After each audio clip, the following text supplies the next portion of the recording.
আসসালামু আলাইকুম। সো আজকে আমাদের কাছে কুষ্টিয়া থেকে একজন ভাই আসছে আমাদের কাছে, এই যে ভাই আমাদের সামনে আছেন। তো উনি আমাদের কাছে নিয়ে আসছিলেন যে ফুজিটসু ল্যাপটপটি মোটামুটি একটা রিপেয়ারের জন্য বলা যায়। এটা আসলে কনফিগার বাড়িয়েছেন উনি। এটা সেকেন্ড জেনারেশন পেন্টিয়াম দিয়ে আসলে এটা। তো এটা এখন পেন্টিয়াম থেকে কোরাই 5-এ রূপান্তর করা হয়েছে। তো উনি পেন্টিয়াম দিয়ে তো ওনার স্লো কাজ করে, ওনার প্রসেসরটা ওনার কাছে আছে। পেন্টিয়াম দিয়ে তো ওনার স্লো কাজ করে, বাট যেখানে উনি দেখিয়েছে আশেপাশে সব জায়গা থেকে এই যে ওনার প্রসেসরটা ওনার পকেটে আছে। এটা পেন্টিয়াম প্রসেসর, এটা আছে SR07V। SR07V আপনারা যদি মডেলটা গুগলে সার্চ করেন বুঝতে পারবেন যে পেন্টিয়াম B960 যে সিরিজের যে প্রসেসরটা আর কি, সেকেন্ড জেনারেশন। তো উনি আশেপাশে যেখানে দেখিয়েছেন এখনও সব জায়গায় বলেছে যে এটা আসলে এভাবে হয় না বা এভাবে চলে না, এভাবে আপডেট করা যায় না। তাদের আসলে বিষয়টা অভিজ্ঞতা নাই বলে কিন্তু কথাটা বলেছে। তো আমাদের কাছে, আমরা যেহেতু ঢাকাতে কাজ করতাম, আমরা অ্যাভেলেবেল কিন্তু সেকেন্ড জেনারেশন ডেলের যেমন N4050 বা N5010 এই মডেল বা N4010 বিভিন্ন মডেল ছিল। এই মডেল কিন্তু আমরা কিন্তু কোরাই 3 কোরাই 5 ম্যাক্সিমাম কোরাই 5 লাগিয়ে কিন্তু আমরা আপডেট করেছি, আপডেট করে করে কিন্তু সেল করেছি। আমি নিজেও একটা ল্যাপটপ ইউজ করতেছি, সেগুলো হচ্ছে পেন্টিয়াম থেকে কোরাই 3 করে আমি হচ্ছে ইউজ করতেছি।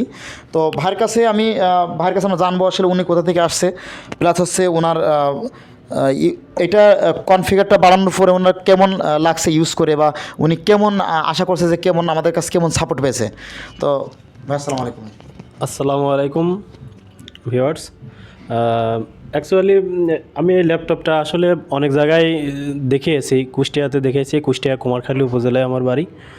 তারপরে আমি অনেকের সাথে আলাপ করছি, তো ওনারা বলছেন যে আসলে এটা হয় না, ল্যাপটপের প্রসেসর চেঞ্জ করা যায় না, এবং ওইটা যদি মানে মাদারবোর্ডের সাথে একেবারে ফিক্সড করা থাকে তাহলে তো যায়ই না, আবার যদি মানে মানে খোলার বা নাট দিয়ে আটকানো থাকে তাহলে ওইটা খোলা যায়, কিন্তু ওই রকম ভালো কাজ হয় না।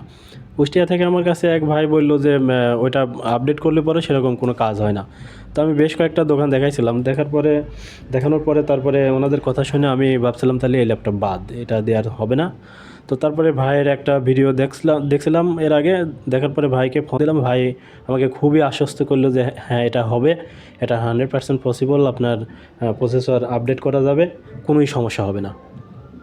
তো তারপরে আমি ভাইয়ের কাছে নিয়ে আসলাম আজকে, নিয়ে এসে ভাই তো প্রসেসর চেঞ্জ করলো, করার পরে এতক্ষণ প্রায় 1-1.5 ঘন্টা ধরে আমি চালাচ্ছি।